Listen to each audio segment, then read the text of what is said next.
Then came a shadow. An insider, someone who saw the locked ledger and heard the hushed whispers of the secret meetings. This whistleblower didn't just uncover poor management. They found a calculated, malicious conspiracy designed to crush dissent. Soon, a single grainy video file would land on an anonymous desk, threatening to expose the Queen's entire empire. What unholy pact was forged behind those locked doors? And what was the true, terrifying price the homeowners were paying? You are about to find out. The Willow Creek community was, on the surface, a picturesque vision of suburban tranquility. Manicured lawns, identical mailboxes, and a shared sense of stability. All thanks to the rigid, often overbearing, structure of the Homeowners Association. At the peak of this structure sat Elara Vance, the reigning, undisputed HOA Queen. Elara didn't just enforce the rules. She embodied them. Her smile was immaculate, her power absolute, and her capacity for bureaucratic cruelty was legendary. To the homeowners, Elara was an institution. She controlled the budget, dictated the fines, and presided over every board meeting with an air of unflappable, benevolent dictatorship. But beneath the surface of perfectly paved driveways, a sickness was spreading. Maintenance requests vanished. Fines for minor infractions, like a misplaced garden gnome or the wrong shade of white paint, piled up, targeting those who dared question her authority. The collective frustration of the homeowners was a slow, simmering burn, a feeling of being trapped in their own homes by a system they had funded. The man who would become the whistleblower was known only as Mark, a quiet accountant who, ironically, was initially drawn to the HOA board by a sense of civic duty. He wasn't a rebel. He was a man who believed in balance sheets and transparency. He watched from the inside as Elara steered the community's finances with an increasingly shaky hand, approving contracts with suspicious promptness and shutting down any queries with cold, sharp dismissal. Mark started noticing anomalies.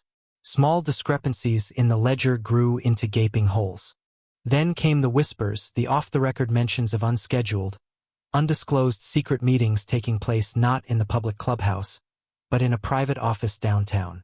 These were meetings with contractors who mysteriously won bids, and with attorneys who always seemed to side with the HOA board, never the homeowner. This wasn't just poor management. This was a deliberate, closed-door operation designed to siphon the community's wealth and consolidate Elara's grip.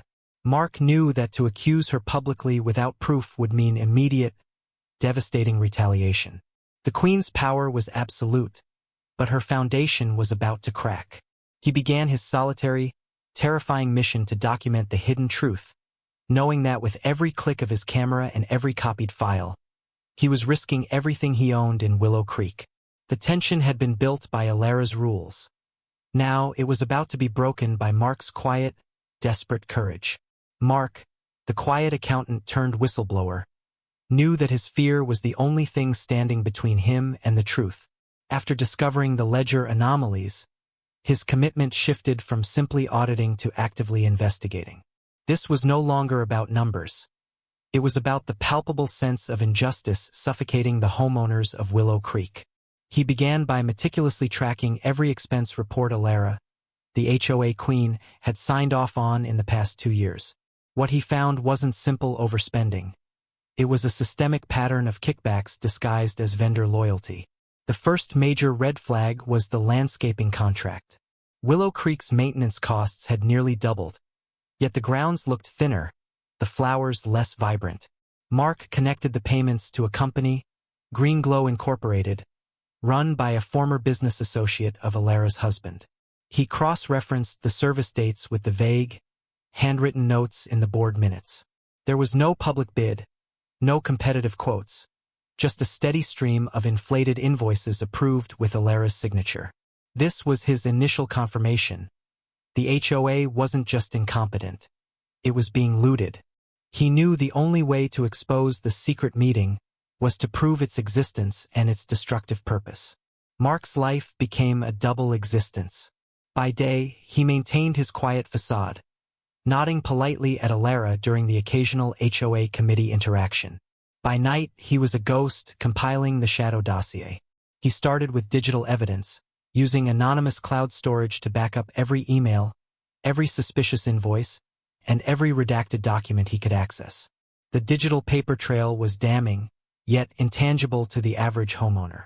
He needed proof that was visceral, immediate, and impossible to deny. The tension ratcheted up when Elara began her own campaign of intimidation. A homeowner named Sarah, who had publicly questioned the budget at the last quarterly meeting, suddenly received a staggering fine for a structural integrity violation related to her front porch railing. The fine was punitive, the justification non-existent. Mark knew this was a message. Challenge the queen and you lose your house. Sarah's distress, the visible terror in her eyes at the thought of fighting the boundless resources of the HOA, fueled Mark's resolve. He had to stop this. His next move was a monumental risk. Mark learned through a careless remark from a low-level administrator that the HOA Queen's secret meeting with the preferred, over-budget paving contractor, Stonepath Builders, was scheduled for a Tuesday evening, 2 weeks away, at a small, discreet conference room above a coffee shop 6 miles outside of Willow Creek. This was the holy grail of evidence.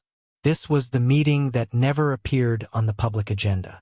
Mark spent the next 2 weeks preparing. He acquired a miniature, high-definition camera and a highly sensitive audio recorder. The night of the meeting arrived, thick with a cold, oppressive fog that mirrored the anxiety in Mark's chest. He drove a borrowed car, parked several blocks away, and approached the target building like a seasoned operative, not an accountant. He watched from across the street as Elara, impeccably dressed and flanked by the Stonepath CEO and the HOA's seemingly compliant attorney, slipped into the unmarked door. Mark managed to gain access to the shared hallway under the guise of using the restroom. He positioned his camera behind a large, fake potted plant, aimed precisely at the conference room door, and activated the audio recorder, placing it near a vent. The air crackled with a dangerous possibility. If he was caught, the consequences wouldn't just be financial. Elara would ruin his reputation and his life. For 45 agonizing minutes, Mark listened from the hallway, leaning against the cold wall. The voices were muffled, but the recorder was picking up key phrases. 20% markup is secure. The reserve fund will absorb the difference. Anyone who asks about the variance must be fined immediately. Then came the pivotal, heart-stopping moment. The conference room door clicked open. Mark froze, his heart hammering against his ribs. It wasn't Elara. It was the attorney, stepping out to take a private call. Mark had only seconds. He could retreat or he could seize the opportunity. He slid closer, peering around the plant. Elara was alone at the table, a smug, satisfied smirk playing on her lips as she reviewed a document. Mark held his breath, knowing he had to get a clear image of that document, the central piece of the conspiracy. But just as he focused the lens, the attorney hung up his call and turned, his eyes sweeping the empty hallway, heading straight toward the suspicious-looking potted plant. Mark ducked back, melting into a shadow just as the attorney reached the door. The lawyer hesitated, looking down the corridor, feeling a faint, irrational unease. The moment stretched, thick and painful. Then, the attorney shrugged and stepped back into the meeting, closing the door firmly behind him. Mark waited a full 5 minutes, trembling, before slowly retrieving his equipment. He had the audio, but the visual confirmation of the document was shaky. He needed one more piece, something undeniable that couldn't be dismissed as a blurry photograph. His next step involved accessing the locked board archives, located in the dark, dusty basement of the community center. This was a place reserved for old tax records and long-forgotten maintenance reports, a place Elara thought secure. He waited until a community event had the security guard preoccupied, using the noise as cover. Under the weak beam of a penlight, Mark worked quickly, sifting through years of documents. He wasn't looking for a current contract. He was looking for the precedent. Deep in a rusted file cabinet, he found it, a previous paving contract from 5 years ago. He compared the two documents, the old one and the one alluded to in the secret audio. The price difference for identical work was staggering, and the earlier contract showed a transparent, competitive bidding process. This old document, combined with the new secret recordings, provided the irrefutable timeline of corruption. He documented the find, then replaced the file precisely as he had found it. Mark now possessed the full shadow dossier. The inflated invoices, the targeting of dissenting homeowners, the secret meeting audio, and the comparative evidence of outright price gouging. He could no longer hold onto the information. The risk to his neighbors was too great. The time for caution was over. He needed to leak the story, not just to the homeowners but to the outside world, to ensure the Queen's power was broken by a force she could not control. He composed an anonymous email, attaching the dossier, to a local investigative journalist known for their relentless pursuit of civic corruption. He hit send from a burner phone at a public library, watching the screen until the confirmation popped up. The documents were out. The truth was airborne. Mark returned to Willow Creek the next morning, the air thick with anticipation. He knew the journalist would act fast. He felt a moment of incredible relief. Then he saw the flash of a familiar silver car idling near his house. Elara Vance herself was parked down the street, not looking at her phone or talking to anyone, just staring at his house. The Queen was observing her domain, and something in her predatory gaze made Mark realize. She knew. He had leaked the information, but before the world could react, she had found the breach. The Queen was mobilizing to neutralize the threat, and the whistleblower was now directly in her crosshairs. The air in the Willow Creek Community Center wasn't just heavy. It was electric, thick with years of suppressed anger and mounting dread. This was the night of the annual homeowners meeting, and it was to be the HOA Queen's final, glorious address, or her spectacular public execution. Mark, the whistleblower, sat near the back, his heart a frantic drum against his ribs, watching Elara Vance glide onto the stage. She wore her power like a physical garment, regal and impervious, her smile a terrifying mask of control. She had seen him, she knew he was the threat, but she was banking on the power of her position to crush him before his evidence could breathe. The meeting began as all her meetings did, with a flourish of self-congratulation and a dismissive wave towards any prior dissent. But tonight, the homeowners were different. They weren't murmuring. They were silent, a collective, watchful stillness that unnerved even Elara. They were waiting. They had received the news, not the shadow dossier itself, but the promise of a breaking investigative report in the morning paper, alluding to serious corruption within the HOA. Mark's leak had set the fuse, and now, the entire community was gathered to watch the detonation. Elara launched into the budget review, smoothly glossing over the massive deficit with vague phrases about necessary long-term investments. She was masterful, weaving a narrative of competence and stability. Mark knew he couldn't wait for the newspaper. The Queen would spin the story, preemptively labeling the report as slander. He had to drop the bombshell himself, here and now, in front of the entire community. As Elara signaled the vote to approve the deeply suspicious, over-budget paving contract with Stonepath Builders, Mark stood up. The sound of his chair scraping the floor was deafening. Every head snapped toward him, including Elara's. Her eyes, usually cold, now held a flash of naked fury. "Mr. Mark," Elara purred, her voice dangerously smooth. "You are out of order. Please sit down." Mark ignored her. He held up a simple, unremarkable manila envelope. "Before we vote to approve a $500,000 paving contract," his voice was steady, infused with the quiet conviction of a man with nothing left to lose, "the homeowners deserve to know where the money is really going." A collective gasp swept the room. Elara's demeanor shifted from annoyance to icy menace. "This meeting is not a platform for baseless accusations," she declared, banging her gavel. "Security, escort this man out." But no one moved. The security guard, a neighbor who had also been slapped with a ridiculous fine, remained glued to his spot, watching the drama unfold. The power of the Queen was built on fear, and Mark had just cracked its foundation. They had saved, the fines they had paid, the houses they had struggled to maintain. It was all being funneled away, confirmed by her own voice. The emotion in the room flipped instantly from shock to raw, volcanic fury. One of the homeowners, the woman named Sarah who had been targeted with the massive fine, began to weep, but not in sorrow, in sheer, overwhelming relief. Another homeowner ripped the official, glossy HOA newsletter right off the wall. The narrative of the benevolent leader had disintegrated into dust. Elara Vance, stripped of her authority by her own recorded words, tried one final, desperate maneuver. She pushed past the board members and lunged toward Mark, her polished composure shattered, attempting to rip the speaker and the evidence from his hands. This wasn't the dignified queen. This was a cornered animal. The spectacle was chaotic, tragic, and utterly electrifying. Homeowners physically intervened, not to hurt her, but to block her path, surrounding Mark to protect the undeniable evidence. The most intense moment arrived when the community attorney, who had been sitting beside Elara, stood up, pale and shaking, and officially resigned on the spot. He looked directly at the crowd and muttered, "I cannot ethically participate in this fraud any longer." His withdrawal was the final nail. With her attorney gone and her own voice condemning her, the Queen's reign had imploded.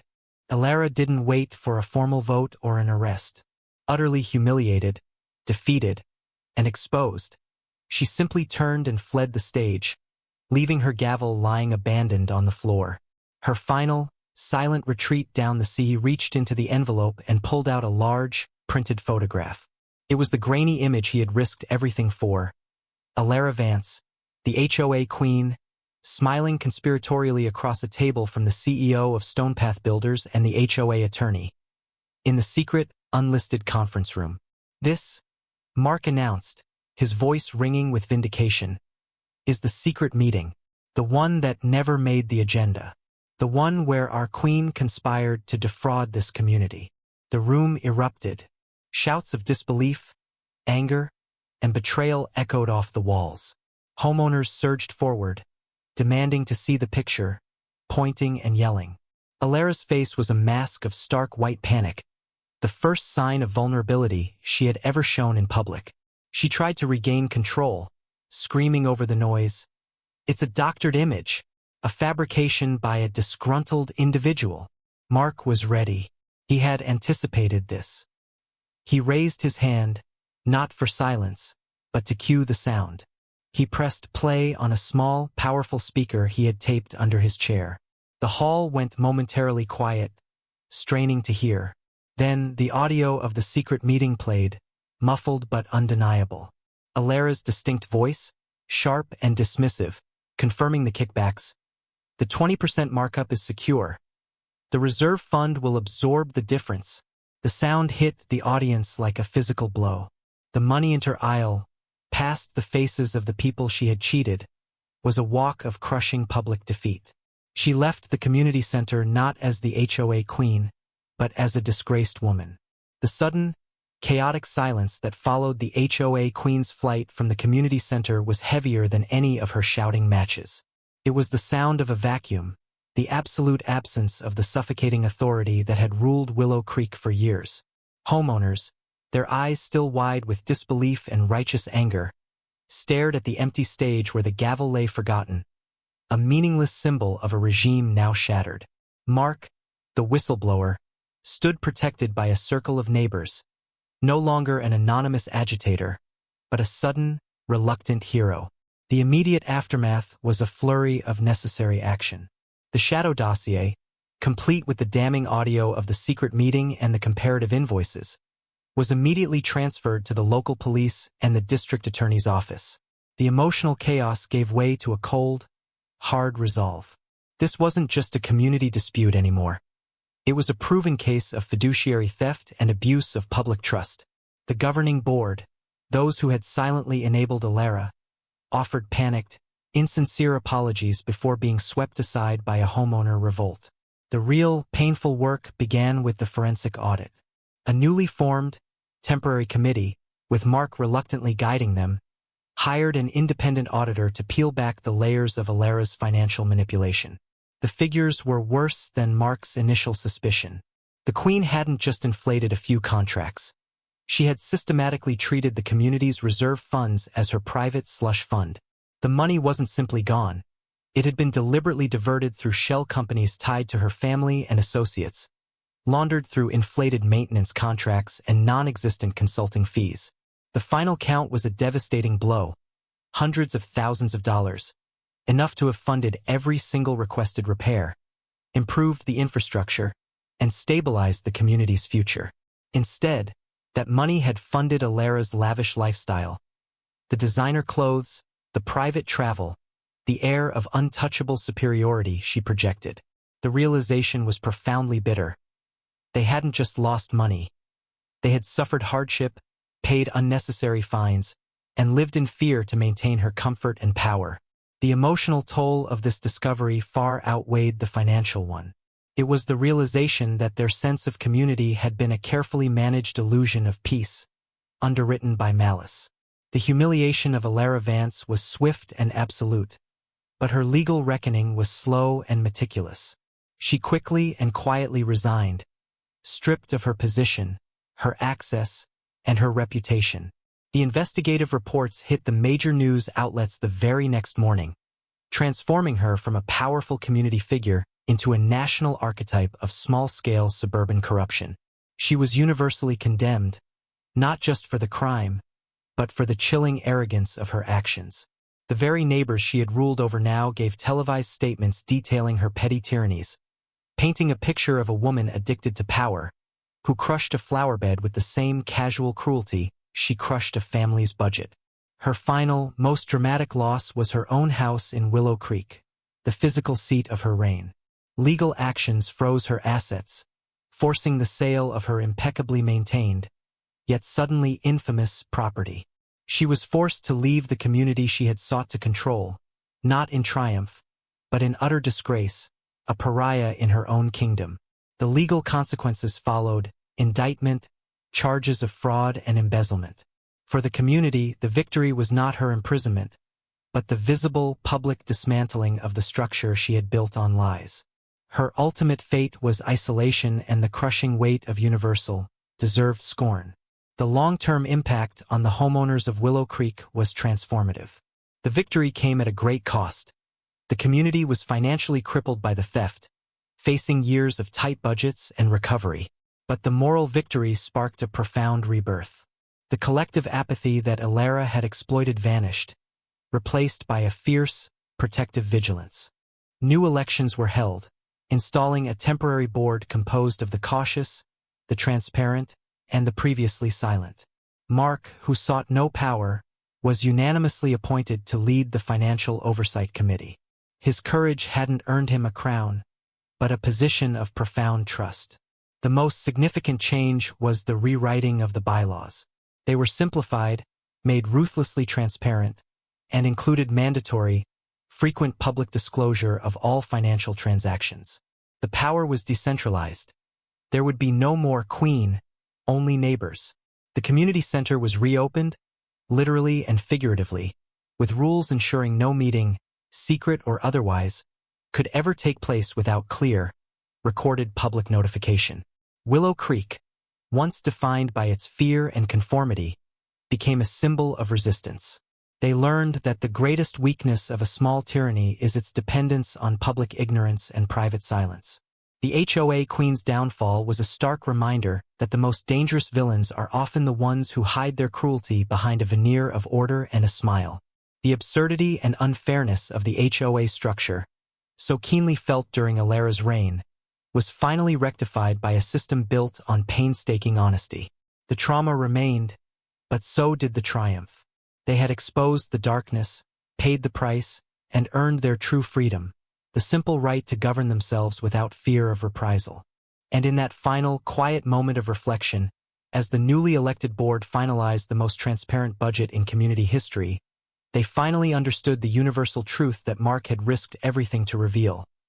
The cost of good governance is eternal vigilance, because every kingdom, no matter how small, no matter how green its lawns, is only one secret meeting away from tyranny.